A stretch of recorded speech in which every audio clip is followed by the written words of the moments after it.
What's going on, guys, and welcome back to another video, and welcome to your stimulus package update and daily news report for Monday, April 18th. So we have some very interesting news that we need to get to.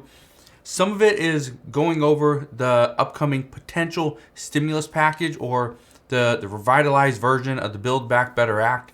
So I'm going to address that in today's video. We're also going to discuss the possibilities of a recession, what we're hearing there, and give you some daily news as well. But let's get right into it. Because what we've been seeing, and again, Congress is still on recess. So don't expect something to go and happen this week. It's not going to happen.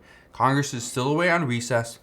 But ever since Senator Joe Manchin blocked the idea of President Biden's economic agenda back in December, Democrats have been working on different plans to get something passed. Now, exactly what's going to pass, we don't know. But top Democrats and White House officials are wanting to move on a revitalized Build Back Better Act as soon as possible. And again, how soon? We don't really know because some people want to push it back. Others want just this bill to get done as soon as possible. But the key is that they are working on it. Again, multiple lawmakers, they say that nothing should even be considered until potentially July or later on this year. And Senate Majority Leader Chuck Schumer, he says that a vote needs to happen sooner rather than later. He also went on to say, and I quote, "We'd like to move a reconciliation bill and go as far as we can, get as much done as we can with 50 votes." So what he is saying is the purpose or the goal right now is not to pass a bipartisan bill, because they know that's not going to happen, especially if it's taking a large portion of the Build Back Better Act and trying to push it through. So the only option is a reconciliation bill, which only requires 50 votes. So that's their plan. Now, and I really want to address this because in the most recent talks really that Democrats have had and about the Build Back Better Act, they have discussed what to pass, in parts. They've also discussed who not to talk about. That has taken the majority of their discussions. Democrats have, mainly in the public eye recently, have all acknowledged that they cannot drag any particular senator under the bus, or through the mud, that they need to work together. And the reason why they don't want to do this is because if a particular senator is not open to voting just yet, they don't want to just close the door and be like, okay, we can't do anything. Now, the two particular senators that I'm referring to are Senators Kyrsten Sinema and Senator Joe Manchin. Those are the two that have been not against the Build Back Better Act, as a whole, but against portions of it. Now, what we do know is that there is a high likelihood that Democrats pass a smaller version of the Build Back Better Act. Again, what's going to be in it? We can speculate, but that's about all we can do. The key is that they have to get those two senators, Senator Joe Manchin and Kyrsten Sinema, on board. And whatever they will agree to, that's most likely what's going to get passed. But here's something else I want to touch on. And I think this is very interesting because I read a couple articles that were saying almost the exact same thing. But keep in mind that what I'm going to say right now is very one-sided, okay? But I read multiple articles this weekend, and they talked about the things Democrats have gotten passed over the last couple of years. These things included enhanced child tax credit payments, things like $300 or $600 per week in additional unemployment benefits, $1,400 stimulus checks, $350 billion towards state and local governments, and a lot more. Okay, but that's fairly good list. Now, according to multiple economists, all these things contributed to higher inflation.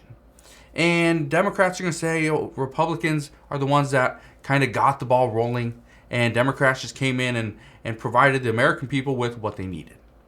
Well, now what Democrats are fighting for is they're fighting to control inflation by passing other provisions.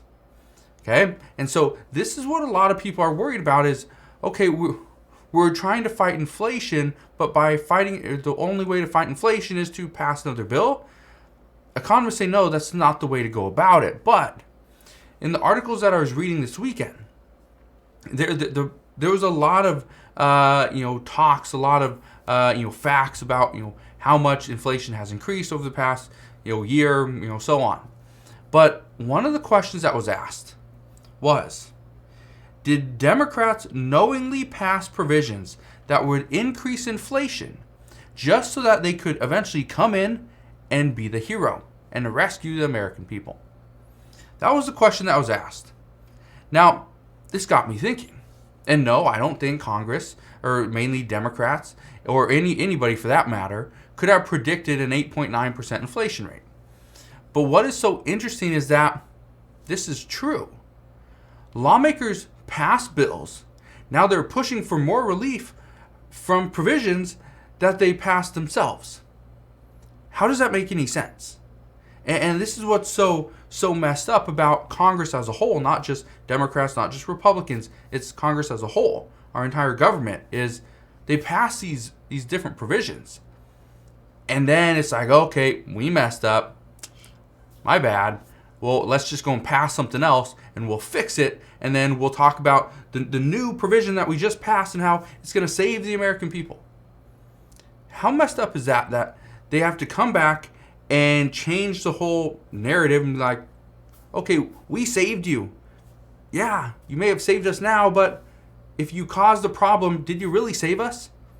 Right? It's like a fireman. You'll be in the hero, but he's the one that set the fire. I know it probably wouldn't happen, but there's been cases where somebody sets the fire, right? They set the fire in their house and then they have to go and save everybody. Are you really the hero? I don't know. But I thought that was multiple very interesting articles that kind of said the same thing. But let me know your thoughts on that down in the comment section below. Now, I want to touch on the chances that we see a recession, because a lot of people have been worried that we are going to dip into a recession. And even though I don't think we will dip into a recession, or even if we do, it will not be very long, there's always that chance that, yeah, we might. And I say this based off of what is currently going on in the entire world. Okay? Goldman Sachs, they believe that there's a 35% chance of a recession within the next 2 years. Bloomberg and the Bloomberg economists, they believe we're about 27.5%. So a little more than the 0.25% chance that we are going to dip into a recession. Okay. Now, what we know is that in the next few months, there's a lot of big factors that we have to consider. U.S. inflation is one of them. We're sitting at 8.9%. The expectation is we are likely to go up even further. We're going to get into that 9% range. Now, do we go over 10? Some are predicting, yes, we are going to go over 10% before inflation comes back down. And some say if you look at real inflation, true inflation, we're probably closer to 17 to 18%, not 8.9%. But again, that's what the CPI report tells us, so we'll use that number. The other thing that we have to consider, another big factor, is COVID cases, both in China and in the United States. Obviously, COVID cases here in the US, they're going to impact us, right? It's here, it's local. But a lot of people don't realize how much of an impact COVID cases in China will impact us here in the US. Because it's not that we're going to get sick, right? We're going to contract COVID again. We're going to see cases just ramp up. Yeah. Could it happen? Of course.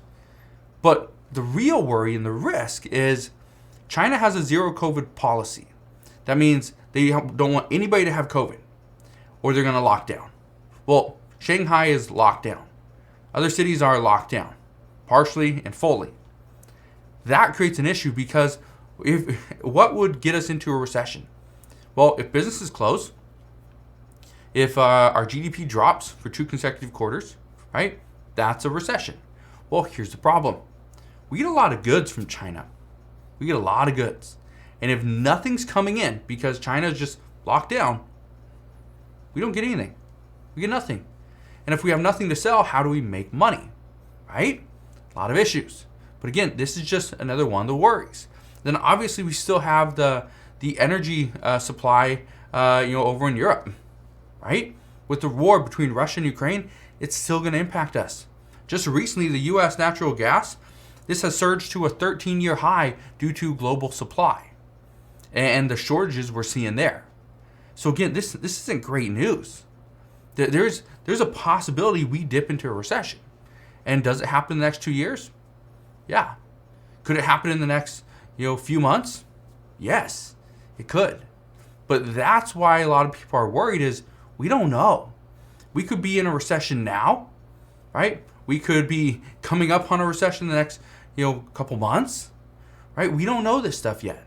And that's a huge worry because a recession, this causes businesses to stop hiring, right? This causes businesses to either lay people off or they will actually cut your wages, which is going to be a big impact, especially if we see the inflation, if we see continue past 8.9%, if we see that go up where prices of everything cost more, but yet our wages are going down, that's going to be a huge worry. So, as always, as I know more, I promise I'll fill you in on all latest news and updates. Again, just want to thank you guys for watching. Hopefully you had an incredible weekend. Hopefully your week goes just as well. But again, thank you guys for watching. Consider subscribing, and I'll see you guys on the next one.